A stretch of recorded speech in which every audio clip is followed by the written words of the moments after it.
Hey, what's going on, guys? So it's John with Just Thoughts. Thank you for stopping by the channel. So today I watched a video by Rebel Wisdom. I think that they've done a phenomenal job with really displaying a lot of the dualistic kind of things that usually happen and arise within different types of mindsets and ideologies and philosophies on how the world operates. Right, and this specific video was talking about the dynamics between men and women and the different duos and the different vibes and everything that it creates. And it got me thinking about the fact that, I think that there's a significant portion, not only of the United States, that really inhabit this idea of this duality mindset. Like we have a certain crowd that seems to be super involved and super capable and super aware and informed about like how people operate, and then it seems like we have another underclass, like an outcasted group of personnel that don't seem to really like have the same availability or the same ability to be able to first communicate in a way that is really helpful and beneficial. And then we have another section of the population that seems to be more outwardly bounded, and they just don't seem to necessarily have the same tools and the resources that they would need so that they can be self-sufficient.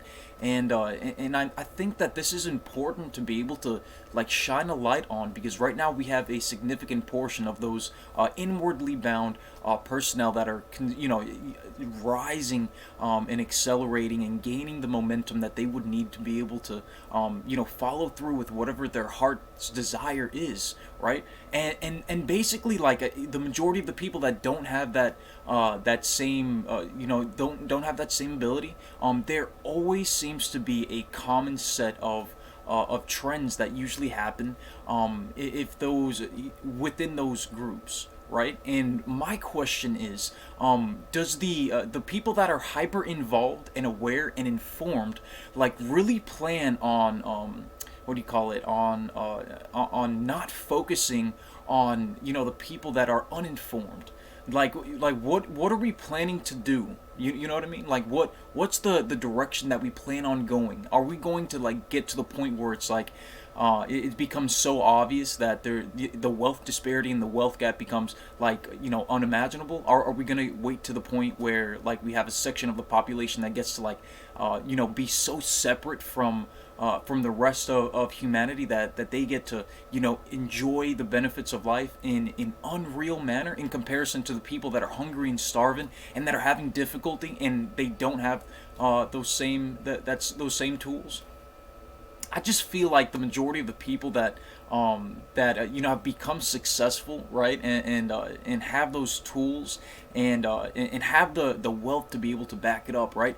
I think that there's a false mentality that we're using, due to the fact that it's like there are tools that certain people have that other people don't, and we're not being honest about it. And what I would like to see is some of our politicians like get up and say, "Hey, this is the situation. This is what's going on." Like we have a large portion of our population that they've basically been not listened to, not heard, because they were they didn't have a voice. They didn't have somebody to be able to stand up and say, "Hey, this is what's going on and this is how we're going to fix it." I think a basic income is the starting point. I think that that's the first foundation, the first ledge that we're going to be able to create, so that we have more people that can acknowledge how these systems have arisen, and make sure that the majority of the people that they see that are in good positions, they know that it's not because of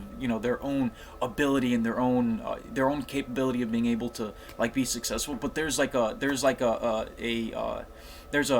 point where you have to like be honest about what the situation is, and what it is. It seems like the majority of people just don't have the tools, right? You have the in crowd that got the tools, and then you got the out crowd that doesn't have the tools. And what we're doing is we're trying to tell the majority of people like, hey, you know what, the way that things operate is good. And the reason that the majority of people say that is because we have like a 70-30, 80-20 division that's currently happening, where we have like 70% of the population that's informed and has those tools, and then the other 20% or 30% does not. And what we're trying to do is to like kind of surround them and make sure that they don't get too aware, because what would happen if people became aware of the situation is it would create revolution. It would put a seed into people's mind, right? Like somebody had mentioned not too long ago that if you're informed, you should be rich and wealthy, right? And the interesting part about it is that we have like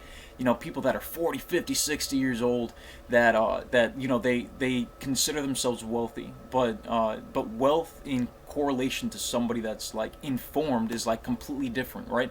There are like 16 and 15-year-olds that I found out have like millions of dollars, which is phenomenal. You know what I mean? Like it's really interesting, because that's really good. It's a good sign for our country to be able to create people that have that amount of money, right?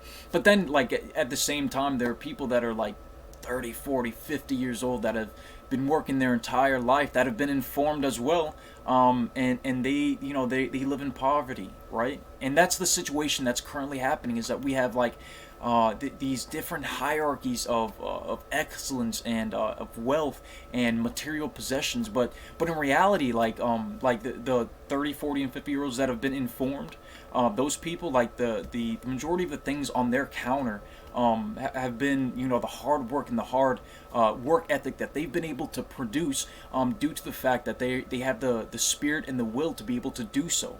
But the interesting part about that situation is that like those same attributes aren't going to be helpful in the next like few years, because like we're going to enter like completely different stages and different directions that we're going to be going in life.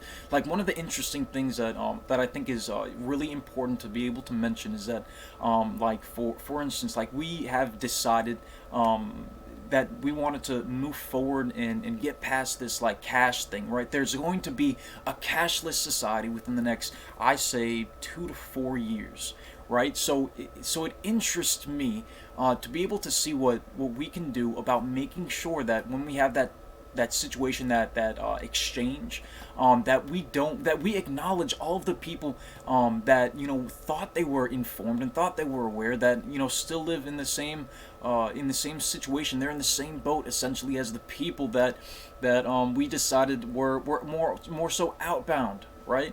And I think that it's just time for us to be able to say what's going on, and for us to be able to create policy and legislation so that we don't continue to have these situations, because it's unfair for a large majority of the population, especially due to the fact that there are so many people that have been having these difficulties and these hardships and these struggles, when we have the ability to be able to do something about it. Now the problem is that we don't have anybody to be able to say it. There's a lot of like danger around being able to like open up conversation about things that might be taboo. And if you're in that like mindset, then there's probably some damage that has been incurred due to the fact that you haven't been able to express yourself thoroughly enough, so people can understand and people can see what's going on, right? And I think that it's just important for us to talk about that and be open about that. And as always, if you like that information, don't hesitate to go ahead and leave a like, leave a comment, and subscribe. Thank you so much for your time. Have a great night.